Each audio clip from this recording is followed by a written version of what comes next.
What's up, people? Welcome back to our study on leaven in the Bible. Today we're going to talk about how lies are like leaven, so let's get into it. Little thought can turn into quite a lot. So stop and write in its tracks, provided the facts, and leave it at that. If it attacks again, well then reread it back to biblically defend. And so today is the fifth and final video of our brief study on leaven in the Bible, and we're talking about how lies are like leaven.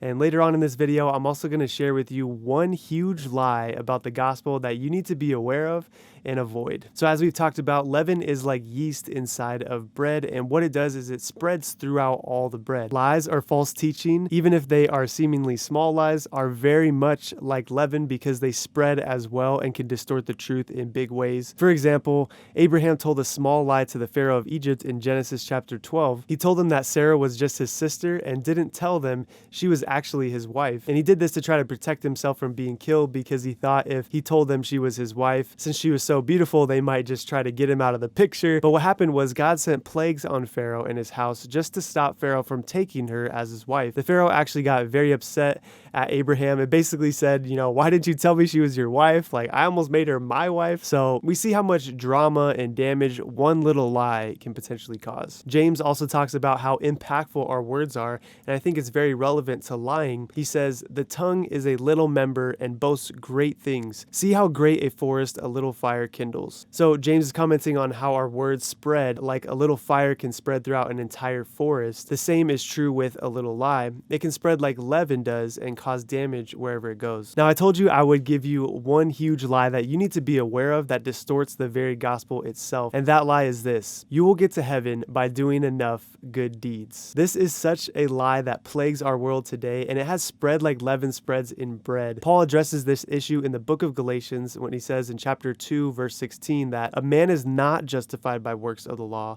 but by faith in Jesus Christ. This means that the thing that saves you and puts you in right standing with God is not all the good things you can do or keeping all the details of the Mosaic law such as circumcision or dietary laws, but rather what saves you is having true faith in Jesus Christ. Now, faith will lead to good works as fruit of that true faith, but those works do not save you themselves or make you right before God. Only Jesus can do that. Paul even goes on in Galatians chapter 5 verses 7 through 9 and says, "You ran well. Who hindered you from obeying the truth? This persuasion does not come from him who calls you. A little leaven leavens the whole lump." So beware of that lie and all lies, as they can severely distort the truth by spreading like leaven. Well, that's it for our study on leaven in the Bible. Keep an eye out for more Bible study playlists coming soon. I'll see you then. Little thought can turn into quite a lot. So stop and write in its tracks, provided the facts, and leave it at that. If it attacks again, well then reread it back to biblically defend yourself from sin and false doctrine that bends your lens, and then put your trust in him. Cause he's a shield to those who do that. The real true God who proves that his word